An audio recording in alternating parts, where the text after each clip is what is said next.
NEET முதலில் அறிமுகப்படுத்தப்பட்டு எந்த ஆண்டு 2012 டாக்டர் மன்மோகன் சிங் தலைமையிலான அரசு அதை அறிமுகப்படுத்தியது. அந்த அரசில் திமுகவும் அங்கம் வகித்தது. இது ஊரறிந்த உண்மை, இதுல ஒளிவு மறைவே கிடையாது. நீட்டு கொண்டு வந்தாச்சு. ஃபர்ஸ்ட் நீட் எக்ஸாம் எப்ப நடந்தது? 2013 மே 5ஆம் தேதி ஞாயிற்றுக்கிழமை நடந்தது. அதுவும் டாக்டர் மன்மோகன் சிங் ஆட்சி காலத்தில் நடந்தது. அப்போதும் மத்திய அரசில் திமுக அங்கம் வகித்தது.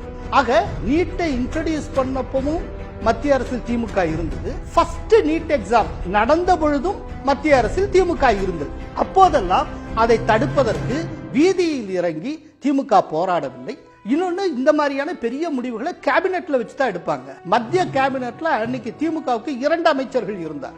ஒன்னு ஏ ராசா இருந்தார், இன்னொரு TR பாலு. இந்த 2 பேரும் நினைத்திருந்தால் அப்போதே தடுத்திருக்க முடியும். அப்போது எதுவுமே செய்யவில்லை. அதற்கு பிறகு அந்த ஃபர்ஸ்ட் நீட் எக்ஸாம் நடந்தும் கூட முடிவு வெளியிடப்படாமல் போயிடுச்சு. அதுக்கு என்ன காரணம் அப்படின்னா, ஃபர்ஸ்ட் நீட் எக்ஸாம் நடந்தது 2013 மே 5.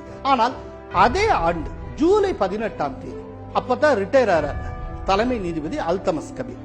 அவர் நீட் தொடர்பாக ஒரு தீர்ப்பை கொடுத்து விட்டு ரிட்டையர் ஆகிறார். அந்த கேஸை யார் போட்டாங்கன்னா, வேலூர்ல இருக்கக்கூடிய CMC கிறிஸ்டியன் மெடிக்கல் காலேஜ் உட்பட ஒரு சில கல்லூரிகள் போட்டிருந்தாங்க. அவங்க வச்ச பிரேயர் என்ன அப்படின்னா, இந்தியன் மெடிக்கல் கவுன்சில் எப்படி நீட் எக்ஸாம் நடத்தலாம். அது ஒரு அகடமிக் பாடி கிடையாது.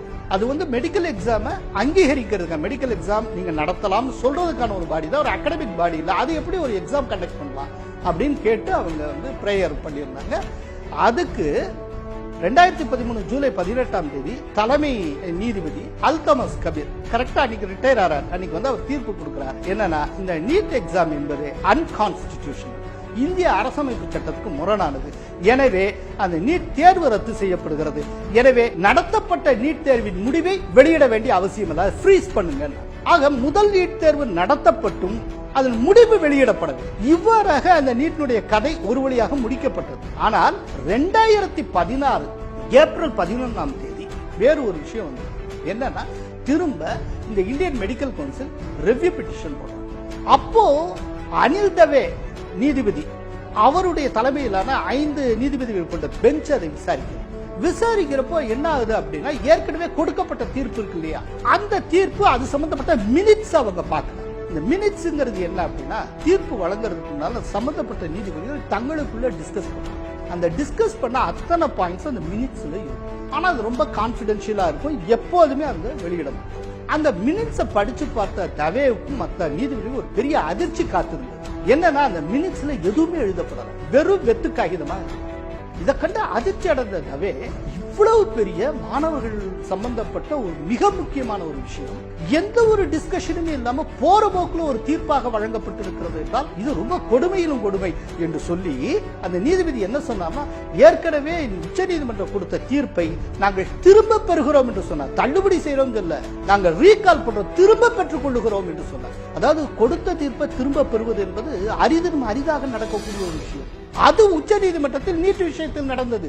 அதை திரும்ப பெற்று அதற்கு பிறகு முறையாக முழுமையாக மீண்டும் விசாரணை நடத்தப்பட்டது.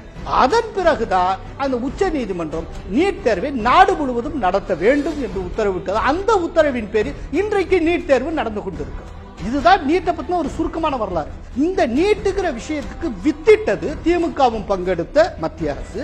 முதல் நீட் தேர்வு நடந்தது திமுகவும் பங்கெடுத்த மத்திய அரசின் காலத்தில் தான். ஆனால் இன்றைக்கு அவர்கள் நீட் தேர்வுக்கு எதிராக போராடி கொண்டிருப்பார்கள்.